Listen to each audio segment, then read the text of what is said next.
So you went to a casting and now you have to wait and wait and wait and wait and wait. 2,000 years later. Hey guys, it's your homegirl Yurida Pasham. For those of you guys who don't know, I'm a model, musical artist, voiceover personality, and somewhat of an influencer. And on this episode, I'll be discussing the 6 stages of castings. But before that, I'm also going to take a deep dive into the 3 different types of castings that your modeling agency, acting agency, or whatever agency manager could be sending to you. So if this is a topic of your interest, stick around. And even if it's not, stick around. Anyways, let me run my intro and let's get straight into it. Mamacita, crazy with the feet, make it real sweet, put it on repeat. We gotta turn it up. Days, days, days, days, days, days, days, days. Mamacita, crazy with the feet, make it real sweet, put it on repeat. Turn the volume up. Days, days, days, days, days, days, days, days. And we're back. So there are 3 different types of castings that you could be sent to. The first one is an open casting, the second one is a self-tape, and the third one is a request casting. Let's dive into the first one, an open casting. What is an open casting? An open casting is where you as a model get an opportunity to present yourself to the brand through an audition. Now, the reason why it's called an open casting because it's open to everyone. Most of these open casting, the director has an idea of what they're looking for, but they don't actually know for sure. Be sure to obviously look at your casting brief and pay attention to the casting tips that I gave you on my previous video. Now, the second type of casting is a self-tape. What is a self-tape casting? Well, it's exactly the same as an open casting. The only difference is that you do it at the comfort at your home. You obviously film yourself and then you submit it. So it's a lot better because you don't have to spend these long hours in the queue. You don't have to be spending time on petrol. You just submit it. But remember, it's open to everyone. So make sure that your video is top tier. Nice. Now, the third type of casting is your request casting. Now, this is the type of casting every single model wants to get.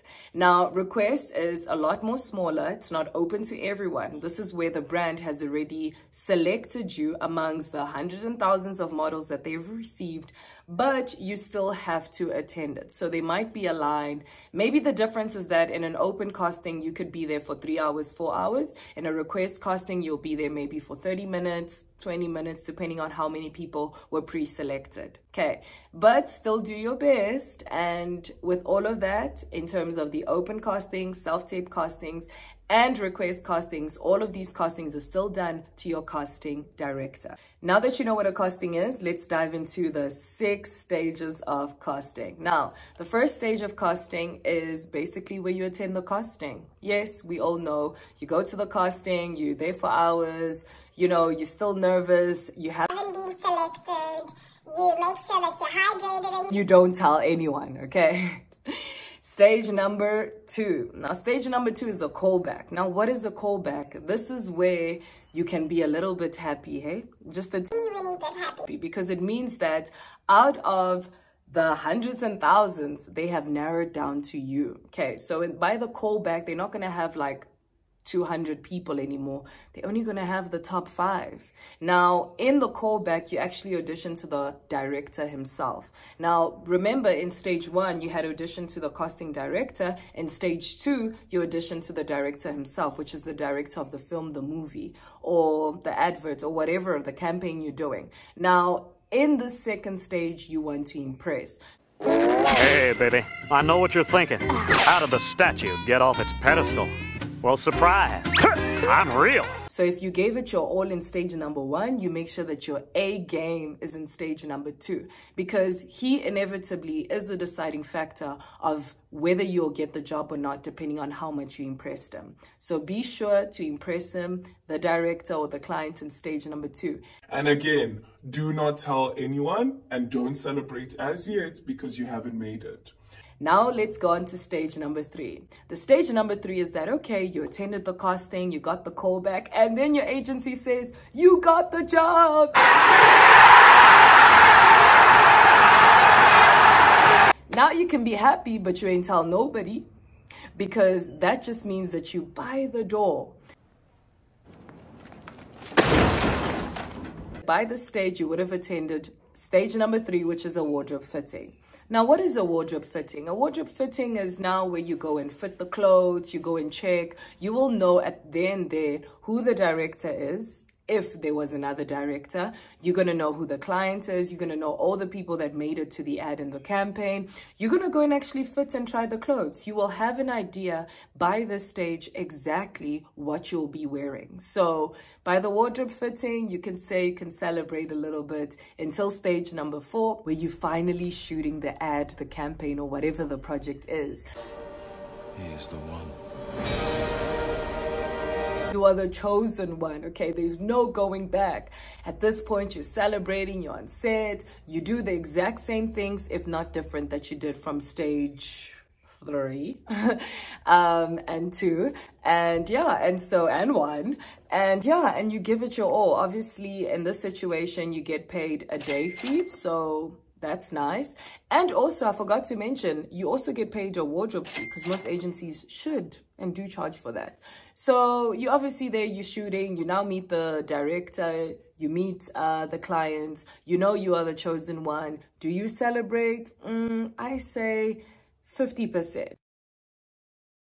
Do you tell anyone? Absolutely not. You only tell someone when you're in stage number 5, which is our final stage. Stage number 5 is where the ad and the campaign and the project is out, and you're just overjoyed and you're happy and you're just like, oh my gosh, you see your face. You don't even have to tell people, because people are going to see. Now, the reason why I had made mention that you only open your mouth and tell that you've booked the campaign or ad or whatever it is, because they'll see it for themselves that you actually got the job.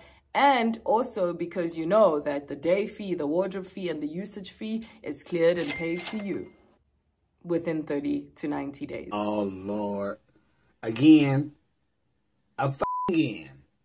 Nothing new, nothing changed, same old shit. Listen, there's a reason why I'm telling you that you shouldn't tell anyone. Because there's been 2 times, okay, if that's English, 2 times that I actually went through stage 1, where I attended the casting, I got the call back, I went to the wardrobe fitting, I shot the ad, but then guess what happened?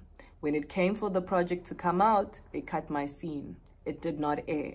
So therefore, I didn't get paid for usage. I was fortunate enough, and this is where I say, you know, being under agency is so nice, because at least they charge you wardrobe fee, they charge you a day fee. At least I got paid for that. But you don't understand how disheartening and discouraging it is for me to then see the ad. Oh my gosh, the ad is finally out.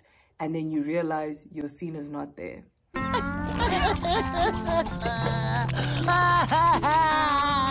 So I learned from personal experience, which has happened twice to me, to keep my mouth shut. I do not say anything. Even if I shoot an ad, I don't say anything. I only celebrate and be happy once the ad is out, once the campaign is out. Because you don't want to get the biggest shock of your life when the client decides to cut your scene off and you decided to parade, oh, I'm on this brand, I booked this brand, and then when it's out, you're not there. So take it from me, from personal experience, within all of stage 1 to 6, keep it to yourself, celebrate when you see. Seeing is believing in this industry. So guys, my lighting has been fluctuating between the video. And listen, don't mind my eye. It's been red. I've got, but whatever. Anyway, so speaking of money, speaking of pay, speaking of usage. So I think most people don't know what usage is. So usage is practically the amount of money that a brand is paying you for using your image. Now, obviously, this money fluctuates and it depends on obviously certain things, like, for example, the time, the duration, the platforms, the distribution platforms that it's been on, and so forth. I'll be sure to actually do a video, so forth, on the finance and all of that stuff. If that being said, I hope you guys learned something different. That's all, folks. And yeah, see you next time. Love you lots. Bye.